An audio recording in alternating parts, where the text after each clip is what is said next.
winter is coming, and it's coming in the biggest way Yuma's ever seen. A good Saturday morning to you. Welcome to Cocopah Speedway's Laptime Live. Laptime Live brought to you by Cocopah Casino. Racing Radio here on Outlaw Country AM 1400. I'm your host, Mike Stanhope, and thank you for joining us this morning.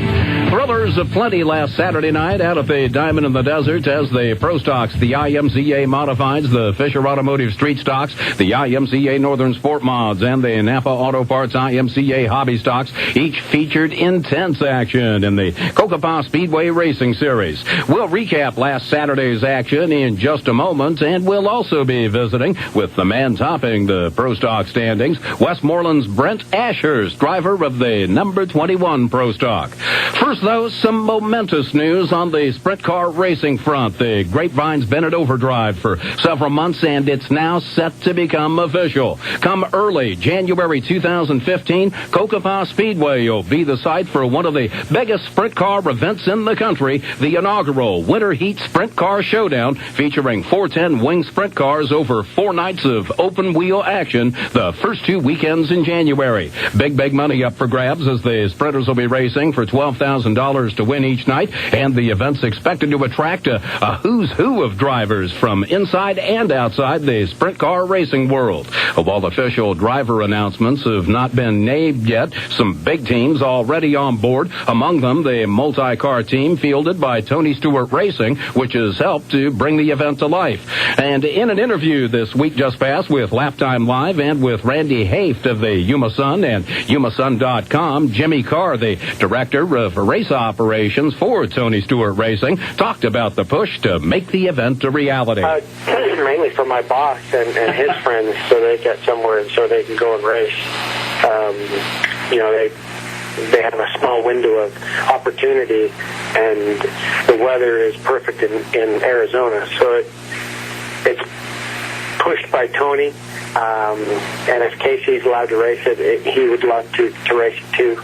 I know Kyle Larson would love to race it, but it's really an opening in their schedule where they're available to race it, whether they're allowed to or not. Carr said that big interest has been expressed by a variety of teams and drivers, including many within the world of outlaws, both for the big prize payouts and for the opportunity to run in 4 or 5 races within a 7 or 8 day period without having to tow elsewhere. And as to Cocopah Speedway stepping up and serving as the site for the event, Carr said it's a natural. You know what? It's the best racetrack in the West right now, as far as I'm concerned.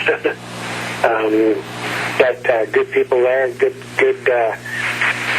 fan base. It looks like every race I've been to is, whether Tony was there or whether it was just a regular show, it's great fan base. So I think that as good as the track is prepared and the people that are there running it is just drawing the people, so it's a no-brainer to come there. And come they will, the first 2 weekends in January for the inaugural Winter Heat Sprint Car Showdown. A total of nearly $250,000 on the line for the drivers competing. Be sure to be on the lookout for tomorrow's Yuma Sun, where Randy Haft will have more of our interview with Jimmy Carr and further details on what'll easily be the biggest motorsports event in Yuma history.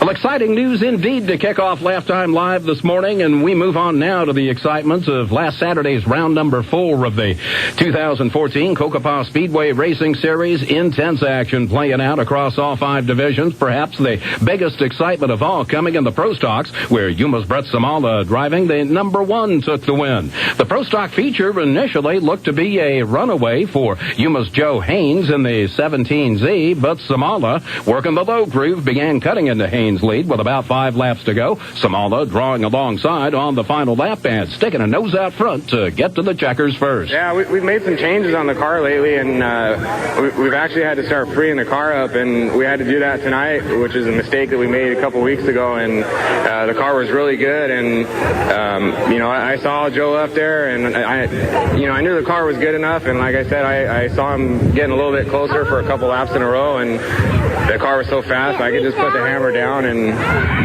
that was the end of the story. Samala for the victory with Haynes in the second spot and Westmorland's Brent Ashurst in third. In the IMCA Modifieds, Chandler's Ricky Thornton Jr. driving the 5M made it 2 victories in a row at Cocopah Speedway, getting out front early on Saturday night and staying there. Yeah, track's been awesome to me. You could run top, bottom. I stayed on the bottom because I knew I'd be good down there and I was car free again, like we did the last race here, and we were good. A spirited battle right behind Thornton Jr. as Yuma's Ty Rogers in the 8T and Imperial's Lance Maury in the 19SB went at it hard lap after lap. Rogers ultimately taking second with Maury in third. The IMCA Hobby Stock saw another driver go back-to-back for 2 straight wins as Leonard Manos in the number 48 was handed an opening by early race leader Craig Evers in the number 22. Manos right there to pounce. I was like, man, I got to get in there.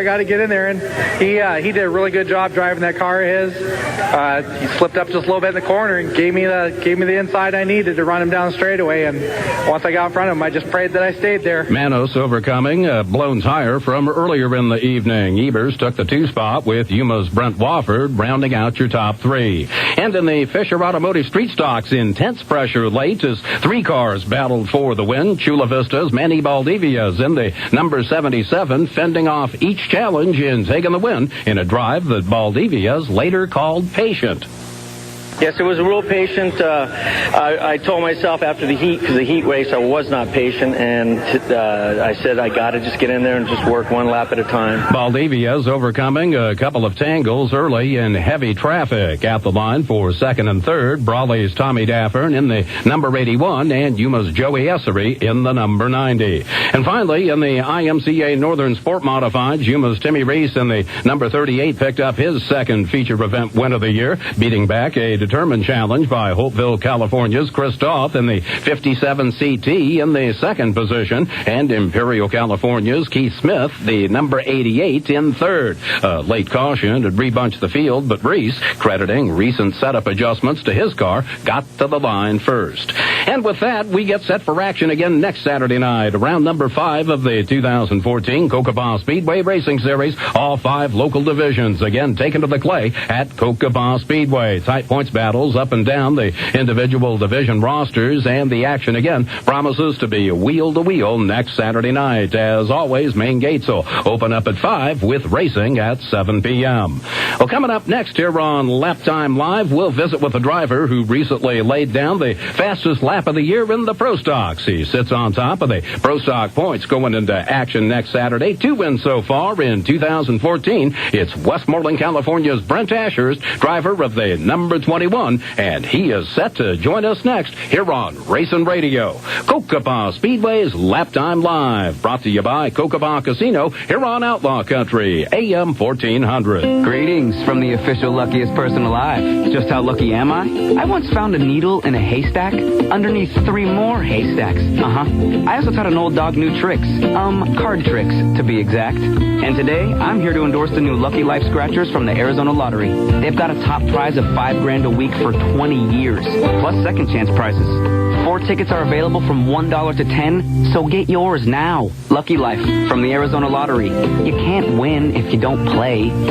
Don't miss a single second of baseball action this season with the Arizona Diamondbacks. Tune in for the crack of the bat, every home run, and every out. It's the Arizona Diamondbacks on Outlaw Country AM 1400 all season long. Root for your home team. Just turn on your radio and we'll bring the game to you. Right here on Outlaw Country, where we're rattling with excitement all season long. It's Food City's 3-day sale. Now through Sunday, take advantage of these savings. Watermelon, 5 pounds for only $1. Tilapia fillets in the 10-pound box, $2.29 a pound. 73% lean ground beef is $2.29 a pound, sold in the value pack. Gulf Pacific long grain rice, $1.77 for a 5-pound bag. And Tecate or Budweiser beer, 12-pack, 12-ounce cans, $8.99. Thank you for shopping today at Food City, the store with low prices when you need them. The city of Yuma is turning 100 and you're invited to the birthday party. Saturday, April 12th, bring your appetite to the green fields of Yuma's Desert Sun Stadium for all-day tunes and tacos.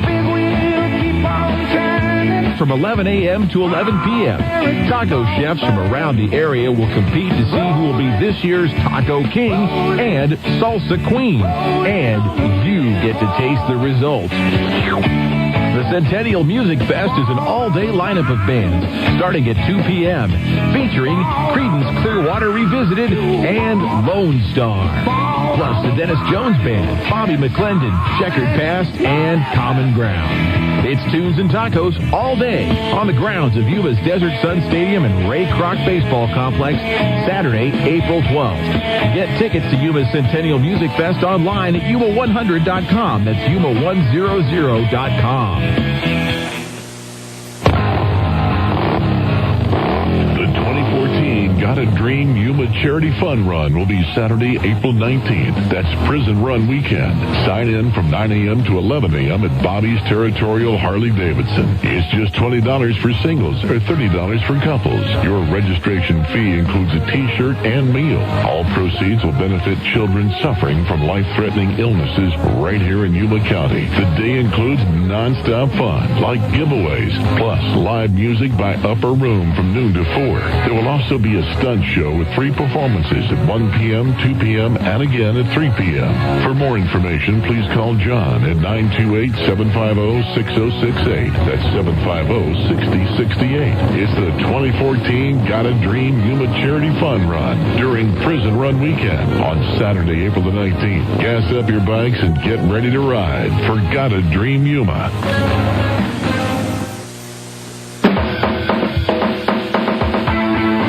Listening to Racing Radio. It's Laptime Live, presented by Cocopah Casino, here on Outlaw Country AM 1400. Once again, I'm your host, Mike Stanhope, looking ahead on this edition of Laptime Live to next Saturday's round number 5 of the 2014 Cocopah Speedway Racing Series. And joining us on the phone this morning, it is Westmorland, California's Brent Ashurst, driver of the number 21 Pro Stock, on top of the Pro Stock standings going into competition next weekend. And Brent, welcome to the show. Thanks for having me.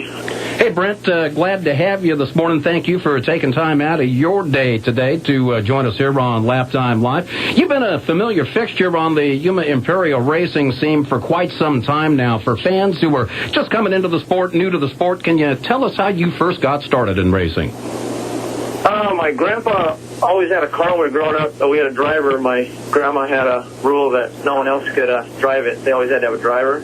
So one day we went down to the racetrack, after they shut it down for a while and they restarted it. I hadn't been back since I was a kid, and we saw some of my friends out there racing that I knew, and I thought, hey, I could do this. So my cousin Andrew Loper and I, we all summer long during the break, we drove through every alley and we found a Monte Carlo. We ordered a cage kit. We learned how to weld, which probably wasn't the best place to do that at. And we built a car, and I don't think we finished the first maybe 8 races. And then finally my dad and uncle started helping us out, and we started finishing races. And then from there, the next year, I think around Easter, one of the dinners, I asked if we could pull our old car out, and no one said no, so we pulled it out and jumped in the Pro Stock. Been there ever since. A family affair to get started, as we so often see in racing. And that first year in a pure stock, well, still not a bad year by any stretch. Rookie of the Year, among other things, along with some wins as well.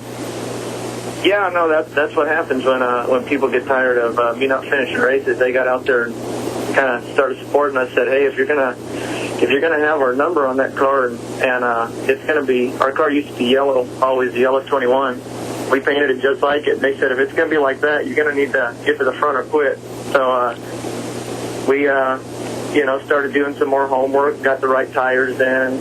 We built a decent motor, but we built it ourselves. We didn't have any money wrapped up in it, and from that point on, we figured out that racing's a whole lot more fun when you're winning races versus just showing up and driving around the track. Always nice to be able to run up front. Now, you, as noted, moved into the Pro Stocks in 2007, but 2008 kind of wound up being somewhat of a lost year. Yeah, it's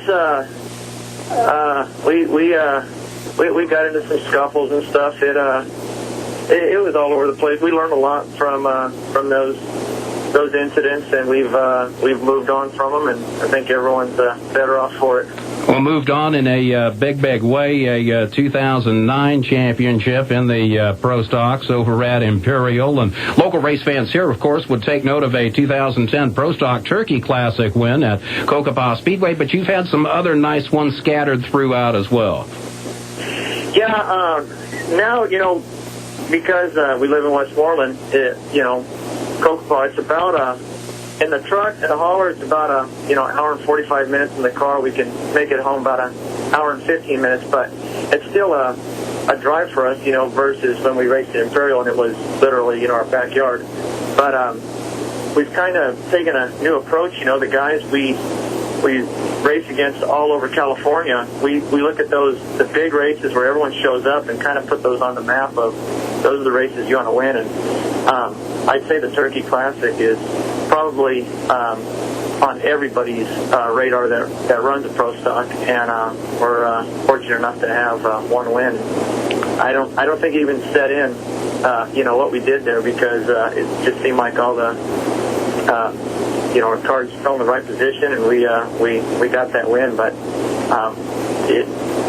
we watched that race for years, and when it started leading, it was very surreal. An interesting experience, to be sure, and hey, proper preparation put you in the right place to take the victory that day. Absolutely. Andrew Loper, my cousin, we came from we helped out on a trophy truck team for a while, and the way you finish Baja races is with preparation, and just you can't over prep a car. And Andrew's very meticulous with that, and he combs over that car. And I can say we've never had a part failure because it was just wore out. He normally would give me a list and say, hey, this ball joint's not looking right, switch it out. And I might look at it and say, well, I think you can make it another race. But when you factor in how much we're spending to go over and race, for a $40 ball joint, is that really worth it? For you to invest all that in your car and then get over there and have a small part like that take you out. So it only makes sense to do that. I'd say prep is a thing a lot of people overlook, but it's never gonna hurt you if you over prep your car. Pays to pay attention to everything. We're talking with Brent Ashurst, driver of the number 21 Pro Stock from out of Westmorland here on Cocopah Speedway's Laptime Live. We're going to continue our conversation in just a moment with Brent here on Outlaw Country AM 1400. The City of Yuma's Centennial Celebration begins with a week of colossal events, April 7th through April 12th. Monday will be a free community ice cream social and the lighting of 2 new Main Street signs by Governor Jan Brewer. Find out more online at Yuma100.com. America's most seriously injured veterans are getting all the care and benefits they've earned. Thanks to Paralyzed Veterans of America. Changing lives, building futures. To learn more, visit PVA.org, a public service of Paralyzed Veterans of America. Here's Captain Randy Hart of the Yuma Salvation Army. One of the largest growing epidemics in this country is alcohol and substance abuse. For more than a century, the Salvation Army has been helping people overcome their addiction to alcoholism and drugs. We are also a shield, a support to the families of those who are caught in addiction.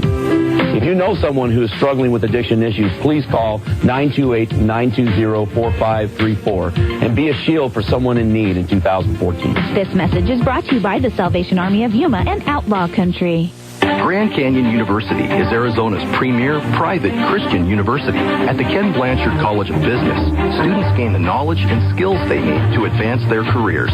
My degree is going to be a Master's of Science in Leadership from the Ken Blanchard College of Business. Ken Blanchard is absolutely one of the founders and leaders in the thought process of business and servant leadership. You really have to have that dialogue and critical thinking, because that's really what this kind of coursework is all about. Value proposition here is an opportunity to not only grow myself, but to be a role model in the community, and it will stay with me for the rest of my working career. For me, it's been a transformational experience. I have so much more confidence, the ability to be a thoughtful leader, and to be able to manage through all kinds of situations. Just a real difference in my life. Find your purpose at Grand Canyon University. Earn your business degree on campus, online, or in the evening. Learn about our academic programs and scholarship opportunities at gcu.edu.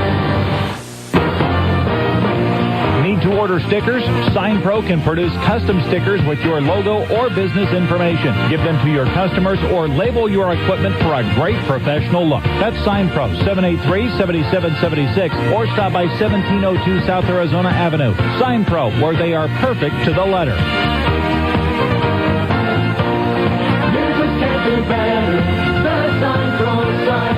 America comes to Sign Pro. The American Cancer Society's Relay for Life will be at Desert Sun Stadium on April 26th and 27th. Hi, I'm Rebecca Larson, the event chair. I invite you to get your teams together or join a team soon as the deadline is fast approaching. The American Cancer Society's Relay for Life is an overnight experience you'll never forget. So we walked all night because cancer never sleeps. Last year, over 2,000 participants from 130 teams raised $250,000 to help find a cure for cancer. They made our Yuma, Arizona relay the biggest in the state of Arizona and New Mexico. Over 3,000 survivors came to our event where we celebrated survivors, remembered our loved ones that we have lost, and fought back to raise funds to find a cure for cancer. For more information, visit our website at www.relayforlife.org/YumaAZ to get started today. That's relayforlife.org/YumaAZ.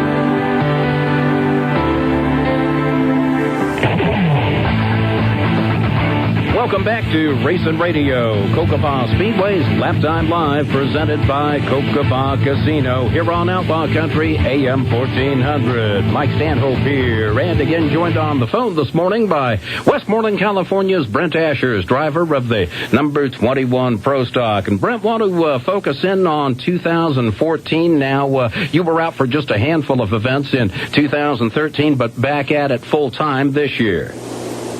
Yeah, we looked at the program before and said, hey, we're just showing up to races and kind of participating. So we took a year off. You know, it seemed like since 2006 we tried to make every race everywhere. And I think we had to take that time off to kind of get excited about it again. I think it wasn't fun, and we said, you know, we're not going to do this if it's not fun. And we had 2 motors that had to be rebuilt. So, and you know, we had to build new bodies, which isn't a big deal, but, you know, for motors, it's kind of a, you know, you got to get the sponsorship for that. And we had another baby, Andrew had a baby, so it was kind of just a transition period in our life where we kind of just slowed things down and put our priorities in line. We took our time and did everything right, and we said we don't want to come back unless we're going to be contending for a win every single week. And so far, right now, I know we don't have a lot of cars out there in our class, but I'd say between Joey and Brett and myself, I'd say it's, you know, you don't know who's going to win. I'd say that's some of the hardest racing. It's only 3 cars, but a lot of times if you look at the modifieds, you know, the race for the lead, there's maybe 5 cars in the top, you know, in the top 5 that are really contenders for the win. And that's not bad. You know, other people, you have to set personal goals. You know, if we jumped into a modified, I wouldn't think that I'm going to go out and win the race. I would shoot for a top 10 first and then use that to, you know, move up. Now, once I'm in the top 10, I want to move into the top 5. But the Pro Stocks right now, I mean, look, we're in basically a 3-way hunt for you know, the number 1 position in the points right now. And I think it's going to be like that down to the end because any one of us can win, and because we don't have that many cars, you know, one of us is going to finish 3rd, one of us is going to be 2nd. So there's not too many points to be gained or lost. Or actually, you can, you know, you could get 5th and lose a couple more points, and that's going to put you behind. But all those guys, you look at the lap times, I mean, I'd say this class right now is blazing you know, some of the fastest times out there. And I think sometimes it's not shown because of the lack of car counting. I don't know what we can do to get the cars back out there. As more and more come back into the Pro Stocks, and we certainly hope that is the case, that's a push for everybody. Absolutely. No, we want more cars out there. I think when you have the turkey race and we have so many cars out there, I think a full-body car, they put on a great show. I like watching the modifieds, but I think because we kind of have some we don't have maybe the strict rules on bodies. Kind of neat to see different styles of cars out there. They all look the same, but they're a little bit different because we can build, custom bodies for them.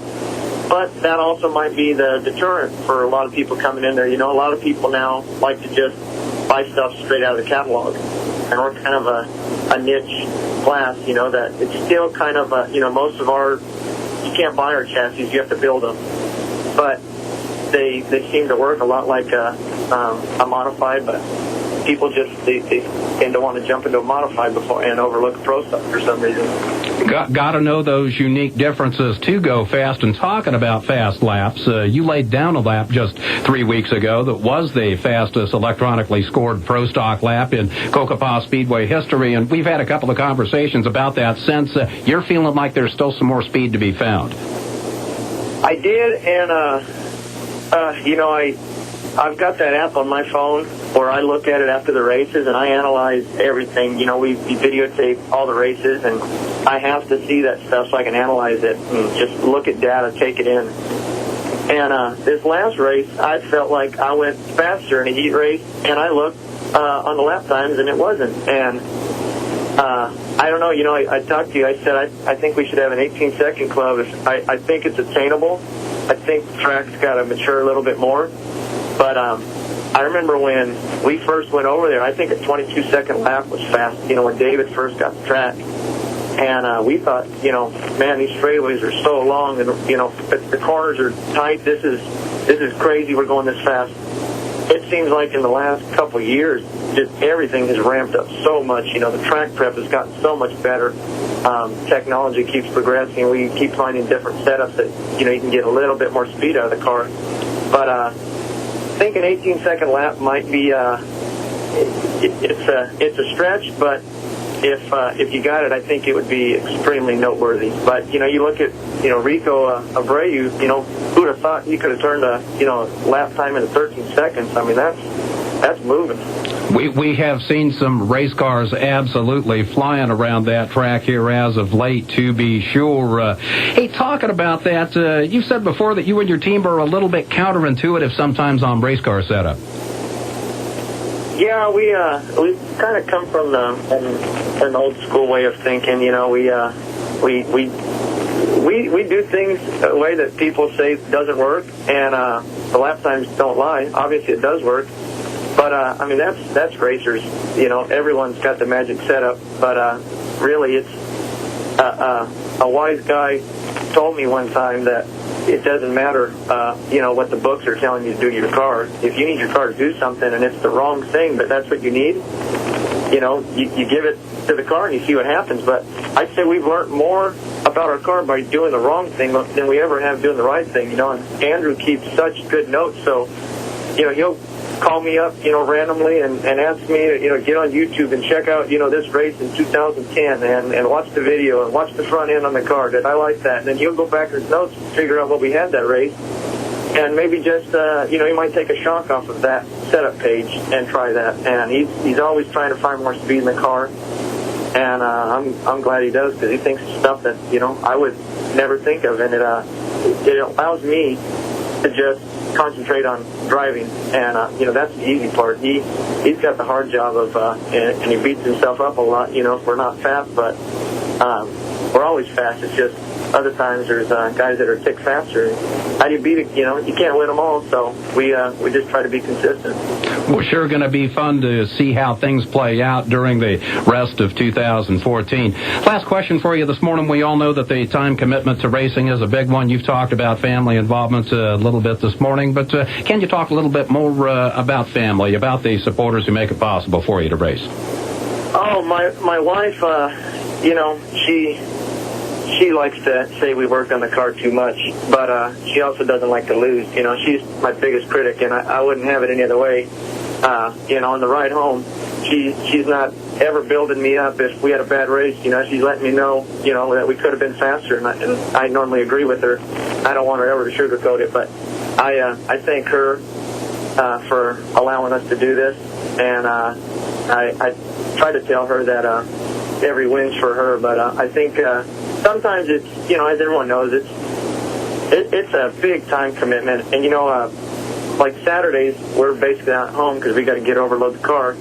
And then when the time change is happening, it's a little easier because we can get home earlier. But I'm also the drummer at our church, and I got to be at church on Sunday morning at 7 o'clock for practice.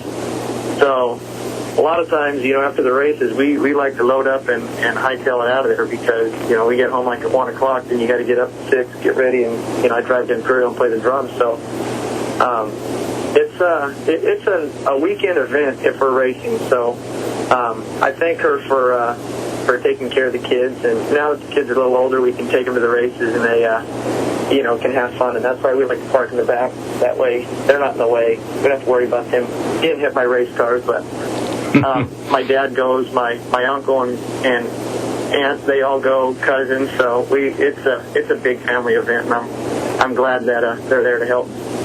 Well, Brent, we want to wish you best going forward in 2014, and we thank you again for joining us this morning here on Laptime Live. Well, thank you very much. Thank you, Brent, and best to you once again.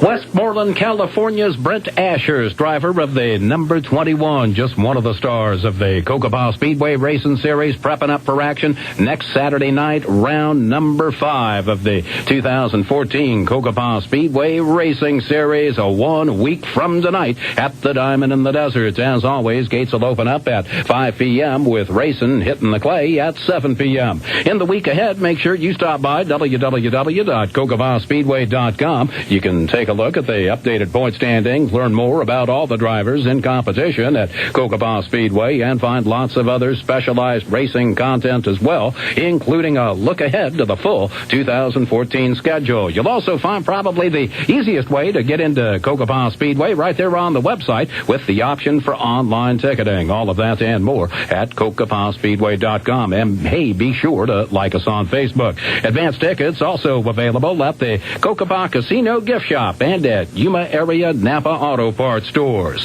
And again, recapping top of the headlines this morning, the Winter Heat Sprint Car Showdown, the 410 Wing Sprint Cars in a big-time battle, the best of the best from across the country and around the world, coming to Cocopah Speedway the first 2 weekends in January. The official announcement coming tomorrow. Be sure to check out Randy Hafe's article tomorrow in the Yuma Sun and on yumasun.com. And one final note for you this morning. Cocopah Speedway on the road this morning as the crew from the Speedway out at the Somerton Business Expo going on right now in downtown Somerton. Fun, food, drinks, entertainment throughout the day. Stop on by to get in on all of it and say hi to some of the Cocopah Speedway crew. Our thanks once again to Brent Ashurst for taking time out of his busy day to talk with us this morning. He's set for action next Saturday night in the Cocopah Speedway Racing Series. Again, gates opening up at 5, racing underway at 7 p.m. next Saturday at the Diamond in the Desert. You've been listening to Laptime Live, presented by Cocopah Casino and by 1 Hour Air Conditioning and Heating. We'll be back with more next Saturday morning, 11 a.m. here on Outlaw Country, AM 1400.